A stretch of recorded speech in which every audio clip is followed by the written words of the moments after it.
Find C1 and C2 that satisfy this equation. C1 times the vector 1, negative 7, plus C2 times the vector negative 2, 5, equals the vector negative 3, negative 6. What I would do is I would convert this into a system of equations. And if I were to do that, I would have C1 times plus, I won't skip steps. So let's just distribute those scalars inside. So minus 7 C1, and then I would have this vector over here, plus, let's distribute that C2, negative 2 C2, and 5 C2.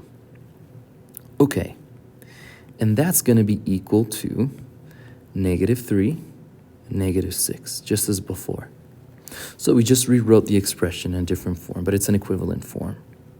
Okay, so now we can add each entry together, seeing that the addition is defined because it's a 2 by 1 plus a 2 by 1. And I get this right here equals to negative 3. And then I get negative 7 C1 plus, and I want to align that plus, 5 C2 equals to negative 6. Okay, now, right off the bat, I don't see that there's a way, if I get from 6 to 3 by dividing by 2, I don't see myself getting the same expression or the same equation, which means that they are linearly independent. So what I can do is I can solve. I have two variables, two equations, so I can solve for these two variables. So what I'm going to do, in the spirit of transformations, is I'm going to do it by elimination. So I'm going to multiply this top equation. I'm going to multiply this top equation by 5 halves, which will make this, if I multiply 5 halves times this, I get negative 5 C2. And then I can add the two equations, and I can cancel out this term. Now, why do I choose 5 halves? Well, I put what I don't want in the denominator so that it cancels out. See, because when I multiply it by 2, it'll cancel out with the 2 on top. And I put on the top what I actually want. And then why are we able to add these two together? Well, because of this equal sign, we know that the right-hand side is equal to the left-hand side. So I can add this to the left-hand side of another equation, and this to the right-hand side of another equation. And I wouldn't change the equation because I'm adding the same thing to both sides, which is what we do all the time to solve for equations. And so now, let's multiply everything by 5 halves. So C1 times 5 halves is just 5 halves C1. And negative 2 times 5 halves is going to be negative 5 C2, which was the whole point. And that's going to be equal to negative 3 times 5 halves, which is negative 15 over 2.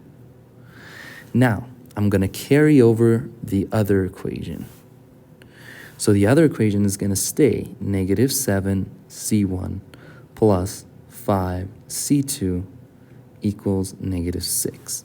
Now, if I add these two up, I'm going to get 5 halves plus, or minus, because I have a minus in front of the 7, minus, I'm going to take the common denominator, so I'm going to multiply the negative 7 times 2 and have a denominator of 2. So minus 14, and this is all going to be C1. The C2 cancels out, and then I can write the right-hand side as, again, I'm going to do the same thing. I'm going to multiply negative 6 times 2 over 2. That's going to be negative 12 minus 15 over 2. Now I notice that I have 2 on both sides, so I can just multiply both sides by 2, and I cancel that 2. But then you have to be careful here. This is, you have to distribute the C1. So now we get, well, you really don't have to distribute the C1. because then you're going to regroup it together. It's going to be 5 minus 14, which is going to be negative 9C1 equals to negative 27. And if I take negative 20, I divide both sides by negative 9, what I get is positive 3. Okay, well, now that I have positive 3, I can plug it back into whichever equation I would like. So for example, the first one, 3 minus 2C2 equals negative 3. If I subtract 3 to both sides, I get negative 2C2 on the left and negative 6 on the right. I divide by negative 2 and I get positive 3. So now I know that C1 equals C2. So this is one of my answers. This is the other answer. Or in other words, I get that, and I can write it over here, and I'll show you guys the whole process here. C1 equals C2 equals 3. Now, look at the question. They said, find C1, C2. They didn't say to rewrite this with C1, C2. But what I would do is I would actually check that my work is correct by plugging C1 and C2. So checking, just to do a little bit of a check, I am going to have, and I'm looking at this one, I'm going to have 3 minus 27, no, 20, what am I doing? 21.